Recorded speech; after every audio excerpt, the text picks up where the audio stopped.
नमस्कार. आज आपण ढाबा स्टाईल लसूण मेथी बनवणार आहोत. तर एक मेथीची जुडी घेतली. छान मेथी स्वच्छ निवडून घेतली आणि 2 पाण्याने स्वच्छ धुवून घेतली. म्हणजे त्याला जी माती लागलेली असते ती निघून जाते.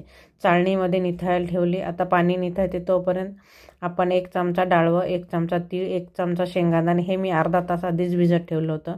कढई गरम करायला ठेवली. तेल घातलं आणि 10-15 लसणाच्या पाकळ्या घातलेल्या आहेत. त्या थोड्याशा परतून घेतल्या तेलामध्ये. गावरान लसूण आहे, सुगंध छान येते. ते बाजूला काढून ठेवलं. आता आपण वाटण तयार करून घेऊया. जे भिजत घातलं तीळ, शेंगदाणे आणि डाळवं. तर ते वाटण तयार करून घेतलं. पुन्हा कढई गरम करायला ठेवली. तेल थोडंसं जास्ती घालायचं. तुम्ही बटरही घालू शकता अर्धं.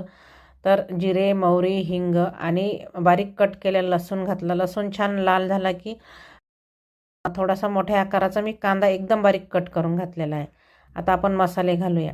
1 चमचा हळद, 2 चमचे लाल तिखट, 1 चमचा गरम मसाला घाला किंवा कुठलाही मसाला घालू शकता तुम्ही. ते एक टमॅटो आपण बारीक कट करून घेतलं चॉपरमधून, ते घातलं. थोडीशी कोथिंबीर घातली. हे सगळं छान परतून घेतल्यानंतर जे आपण वाटण तयार केलं ते घालून घेतलं. तर थोडंसं पाणी घालायचं म्हणजे मसाला खाली लागत नाही.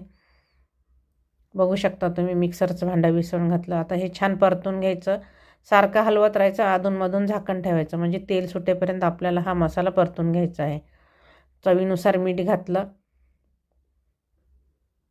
छान परतलेलं आहे. अजून थोड्या वेळ आपण झाकण ठेवूया 5-1 मिनिट. म्हणजे तेल मस्त सुटलेलं आहे, बघू शकता. आता हे छान तेल सुटलेलं आहे. आता आपण जे मेथी परतून ठेवली होती ती घालूया. छान मिक्स करून घ्यायचं. थोडंसं अजून पाणी घालणार होतं. शक्यतो गरम पाणी वापरायचं, थंड पाणी वापरू नका, कारण चव बदलते. खूप दाटही नाही ठेवायचं आणि खूप पातळ नाही ठेवायचं.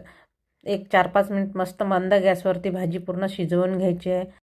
भाजीला छान तेलही सुटते आणि भाजी चवीलासुद्धा छान होते. तर एकदम ढाबा स्टाईल आज आपण ही लसूणी मेथी बनवलेली आहे.